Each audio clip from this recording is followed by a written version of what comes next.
Welcome to Stuff They Didn't Teach Me in Sunday School.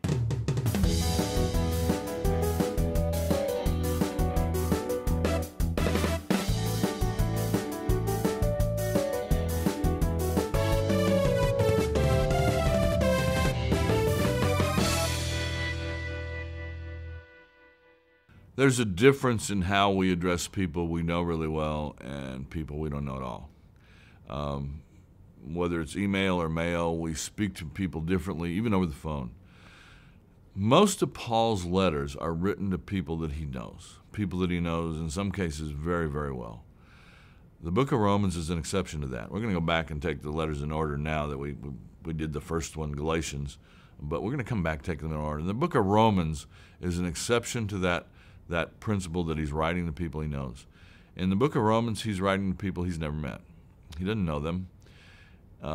He hopes to. He wants to go to Rome. And the book of Romans is probably written as Paul's sort of summary of his theology so that the Christians in Rome can see what he believes and can understand what he's going to preach when he does come there. And maybe so that the Jews in Rome can understand that as well. The book of Romans is more a theological treatise than it is a letter. It's a letter, but it reads more like a theological treatise. Much of our systematic theology, much of our way of putting theology together, God language together, so that we understand what God's trying to tell us, we're indebted to Romans tremendously. Those of us who are Protestant Christians, Lutheran Christians, and Baptist Christians, and all the rest, those of us in that category of Christianity are deeply indebted to Romans, because it was while Martin Luther was teaching the book of Romans that he had his breakthrough in terms of what this gospel is all about. I'll highlight that verse for you in just a minute. So Paul's writing to people he doesn't know, but he does give thanks for them. And after the Thanksgiving in chapter 1, I think you pick up the major theme verse of this book. I am not ashamed of the gospel. It is the power of God for salvation to everyone who has faith, to the Jew first and also the Greek. The gospel will save everyone, Jew and Greek. He says, for in it the righteousness of God is revealed through faith for faith, as it is written, he who through faith is righteous shall live. That's a quote from Habakkuk 2, verse 4. That's the verse that Martin Luther struggled with.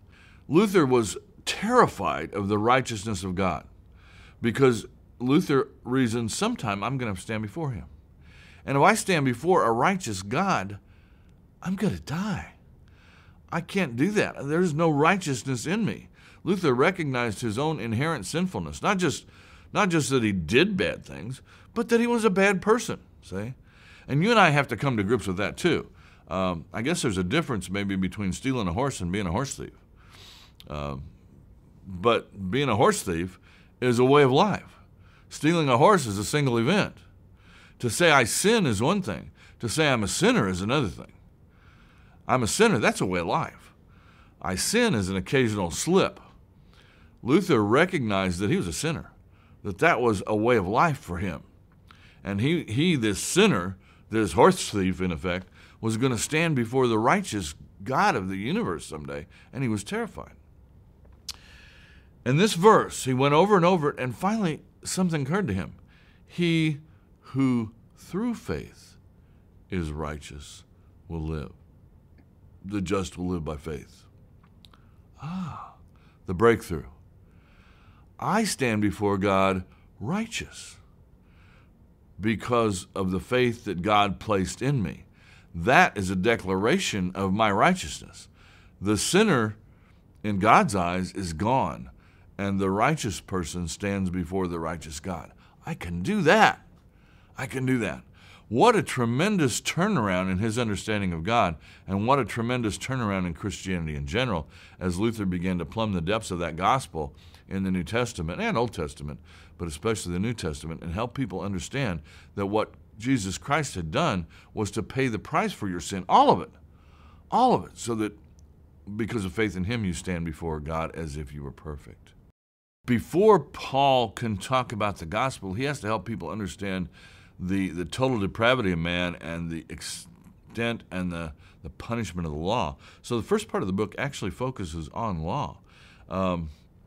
It talks about people being able to see what could be known about God by looking around them in the world. You and I can see that. You see the grass grow every spring. You see the trees leaf out. You see the flowers bloom. You see the animals, and you say, this can't be an accident.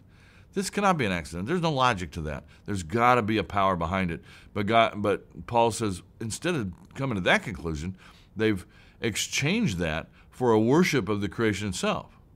Instead of recognizing that there's a creator behind it, they worship what he created, sun, moon, stars, all the things that pagan man has worshipped.